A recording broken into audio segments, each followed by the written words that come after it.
Television audiences are currently pulling hard toward the frontier.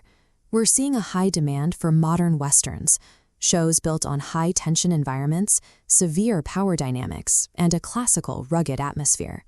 That demand is exactly why a new series called Blood Aces is drawing early attention. It takes the familiar power struggles of the genre and pulls them off the rural ranch, dropping them straight into the concrete and neon of Las Vegas. The project has some serious weight behind it, with Sylvester Stallone and Cole Hauser teaming up to produce. And they aren't working from a fictional script. The series is a direct adaptation of Doug J. Swanson's true crime book, chronicling the life of Benny Binion, a highly polarizing historical figure who actually helped shape modern gambling. Placing a character forged by the rough, isolated survival tactics of the Texas frontier inside a densely packed, mafia-controlled city creates a specific kind of friction. In this setting, the stakes are dictated by how quickly an outsider can learn the rules of a much larger game. Binion's story starts small. He was a Texas street hustler, surviving through low-level operations like forklift horse trading in the local underworld. He didn't stay small for long. He rapidly expanded his presence in Dallas, building an illegal gambling syndicate that he protected through violent conviction rackets. This grounded, localized era of his life provides the framework for a first season. It's an environment where the violence is intimate and the rivalries are intensely personal. Establishing a protagonist in a confined, street-level criminal environment makes the later expansion into a national syndicate feel like a natural progression. We see the mechanics of how he operates before the scale of his ambition grows. This map traces his 1,200-mile move from the Dallas underworld to the desert of Las Vegas. Overlaid on this route, we see the scope of his operations shift, transitioning from hidden underground dice games to highly visible legal casinos with massive cash flows.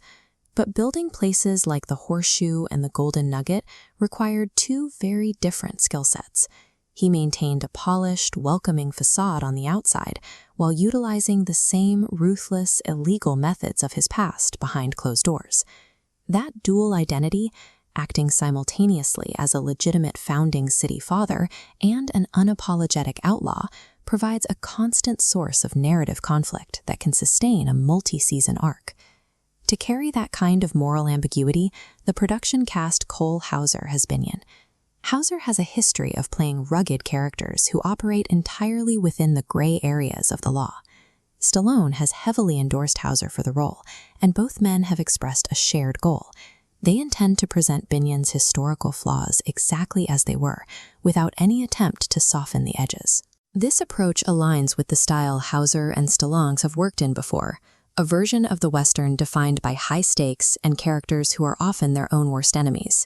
Refusing to clean up a historical protagonist's violent past forces the audience to engage with the reality of how these empires were built.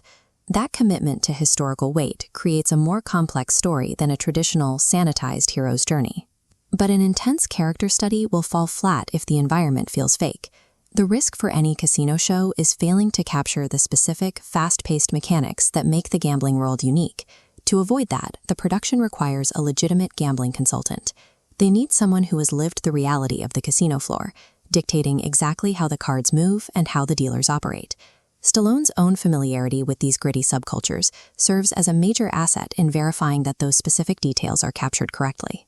When the technical details of the casino floor, from the dealer's rhythm to the math of the house, are accurate, it removes the barrier between the viewer and the setting. This precision helps transform a generic crime backdrop into a world that feels tangible and dangerous. Because they are pulling together top-tier Hollywood talent to ensure that quality, the production schedule is facing significant logistical constraints. Stallone is currently locked into an active commitment with Tulsa King, while Hauser is tied up preparing for his work on the Dutton Ranch spinoff. With those overlapping schedules, realistically, principal photography for Blood Aces likely cannot commence until mid-2027 at the earliest. This deliberate approach to the timeline ensures that the series avoids the pitfalls of a rushed production. By waiting for the right talent and prioritizing historical depth, the show is positioning itself to be a distinct and heavy-hitting entry in the modern Western genre.